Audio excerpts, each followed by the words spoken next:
Welcome to UniPrep. Today, we will learn how to build awesome sentences. This is a special skill that will help you on the TOEFL writing Build a Sentence task. We will cover common sentence building rules that are frequent in the real TOEFL sentence building task.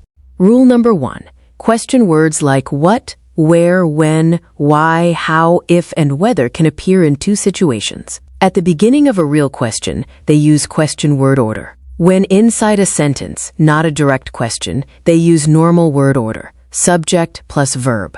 For example, in the statement, he explained where we would be stopping, the word order is normal. However, when a question word starts a real question, the word order becomes question word plus helper plus subject plus rest, such as, where are you going?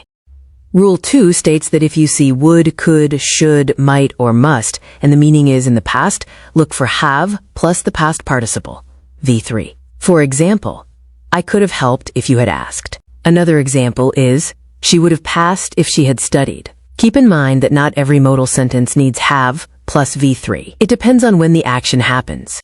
If the meaning is present or future, you should just use the modal plus the base verb. This focuses on the time frame of the action.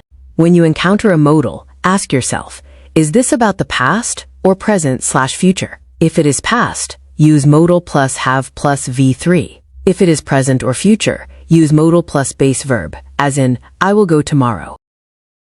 Rule number 3 covers making a question. To do this, move the auxiliary verb, such as do, does, did, have, has, is, are, can, or will, to the front, placing it before the subject. For example, the statement, he did tell you, needs to be changed. To turn it into a question, grab the helper word did and place it in front of he, making it, did he tell you? The helper word goes first. Rule number 4 addresses situations where two things happened in the past, with one occurring before the other. We must clearly show which action happened first.